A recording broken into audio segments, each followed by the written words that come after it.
Você já deve ter acompanhado aqui no canal várias e várias críticas que tenho feito ao jornalismo declaratório, que é esse jornalista ou canal de informação do qual a pessoa já se declara isso ou aquilo. Normalmente são os progressistas, estão habituados aí a fazer jornalismo há mais de 30 anos, sem ter oposição na informação, que hoje consideram uma opinião contrária ao que eles dizem como se fosse fake news.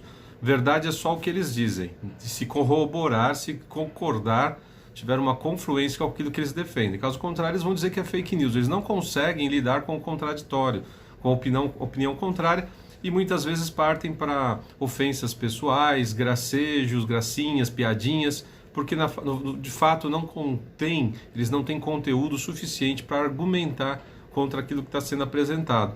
Por isso tem recebido aí uma lavada de críticas de todos os lados. Você se dizer opinativo, como eu faço aqui no canal, meu canal é um canal eu sou jornalista, mas eu faço um trabalho informativo, opinativo. Eu dou a minha opinião aqui, eu não tenho menor condição de competir com qualquer outro canal aí que fique tentando dar notícias quentes, mal sai a notícia lá, já faz. Não é a função desse canal, é um canal informativo e a gente tem que dar opinião mesmo. Essa é a minha função aqui, como existem os comentaristas, seria mais ou menos algo parecido com esses canais que tem comentaristas que alguém dá a notícia e você pode reparar nos pingos dos is, por exemplo, mas o 3 em 1, por exemplo, você vai ver assim, tem um apresentador e tem os comentaristas. Mas enfim, hoje o motivo desse vídeo é bem simples. Falando em jornalismo e criticando tanto o que infelizmente se tornou a mídia mundial e aqui no Brasil está, se bobear, até pior. Eu quero te indicar dois filmes para te dar uma dimensão a respeito de jornalismo, de um processo investigativo jornalístico decente, né, dentro do possível ali, o mais imparcial, o cara comprometido com a informação. Ele tem uma ideologia simples que é a do jornalismo, se é que se pode dizer que é uma ideologia, não é um princípio. Vai lá, pesquisa, descobre as informações e divulga isso na mídia.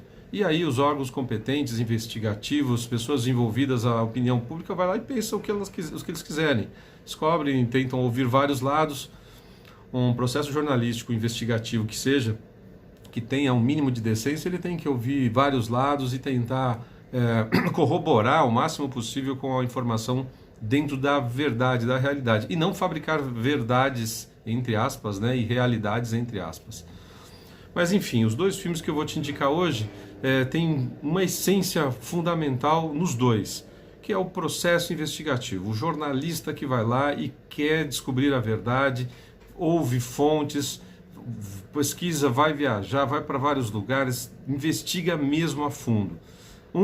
Recente até, Kill the Messenger, em português o mensageiro, mas seria mais fácil o sentido da palavra, que seria mesmo Mate o Mensageiro, né, de 2014, com o ator Jeremy Renner.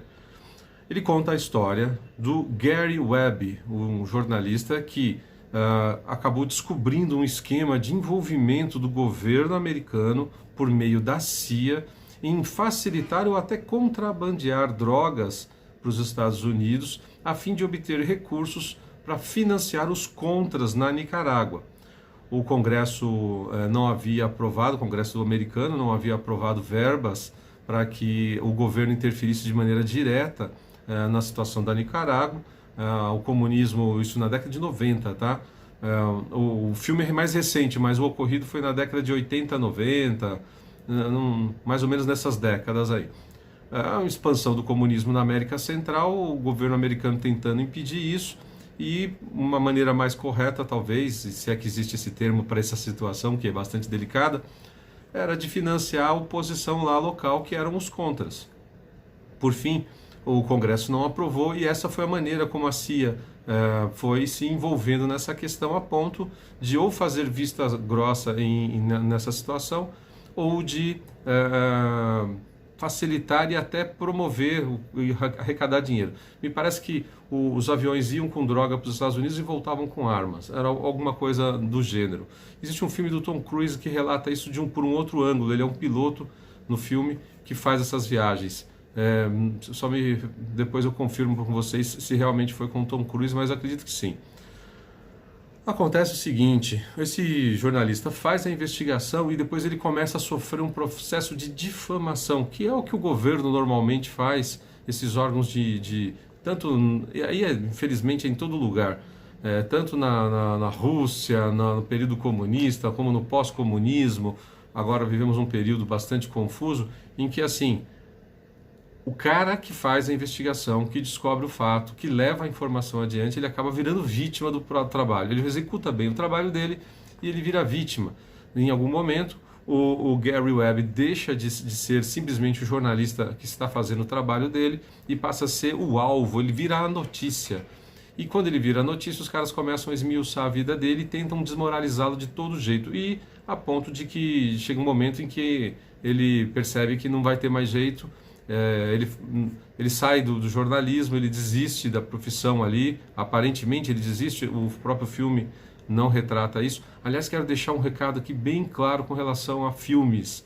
Você pode achar muito óbvia a informação que eu vou passar, mas tem gente que às vezes acaba ali num instante ali não percebendo essa armadilha.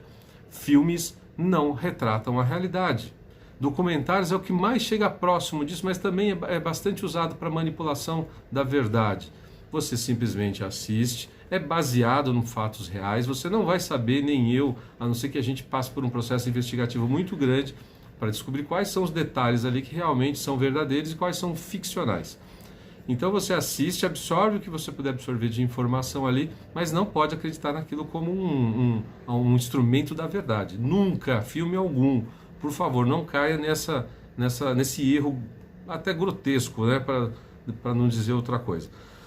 O outro filme é Todos os Homens do Presidente, esse já mais antigo, de 1976, com os atores Robert Redford e Dustin Hoffman, baseado ali no escândalo do Watergate, com Nixon na presidência na época, em que o partido, não lembro agora se o Nixon isoladamente, mas acho que o partido republicano foi até o comitê ali, o escritório dos democratas, que ficava nesse condomínio chamado Watergate, por isso que tem esse nome.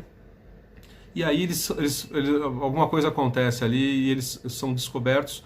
Os dois jornalistas que fizeram a investigação, o Bob Woodward e Carl Bernstein, viraram ícones do jornalismo mundial pelo processo investigativo. Então, resumo da história.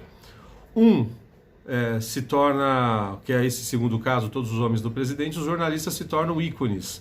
Eles investigaram e a grande conclusão que eu chego, eu não estou dando spoiler do filme, tá? Só estou chegando à conclusão baseada nos dois filmes, depois você assiste e veja se você concorda comigo ou não. Que é o segundo caso, Todos os Homens do Presidente, eles fazem uma investigação em que eles têm um inimigo. Alguém tem um inimigo ali. Que independente de dizer se a mídia ali do Washington Post, se eu não me engano, era progressista ou não, existe uma disputa ali de poder, então eles têm com quem brigar, né? Então eles meio que ajudam eles meio que intermediam por meio da investigação verdadeira do caso e contra os republicanos, e eles, por meio da investigação deles, e eles se tornam ícones do jornalismo por causa disso. Ou seja, eles saem vencedores fazendo o trabalho deles, a obrigação deles, que é investigar e contar a verdade.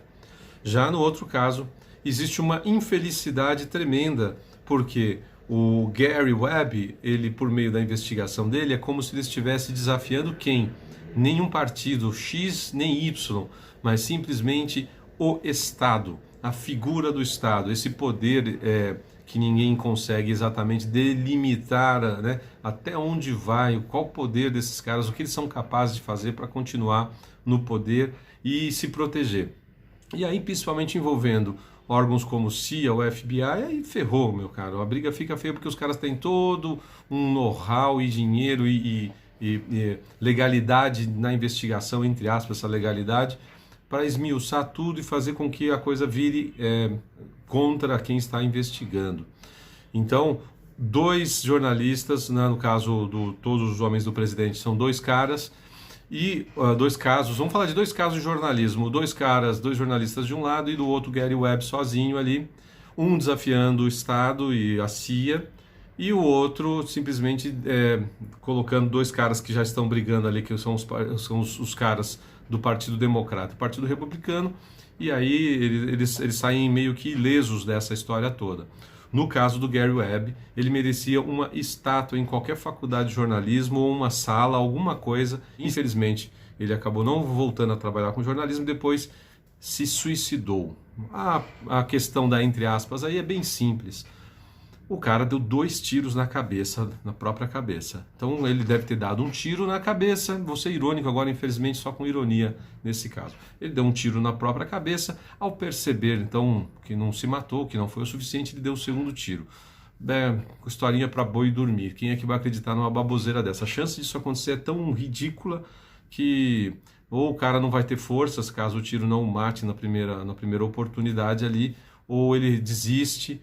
Mas, sinceramente, acho muito, assim, é mais fácil ganhar na Mega Sena do que acreditar na história de um cara que se deu 2 tiros na própria cabeça, né? Que atirou 2 vezes na própria cabeça. Então, você pesquise aí, assista os filmes, entenda um pouco do que seria esse momento que a gente vive, em que quando você diz a sua opinião, o outro lá ele não consegue rebater com argumentos, aí ele diz que é fake news, né?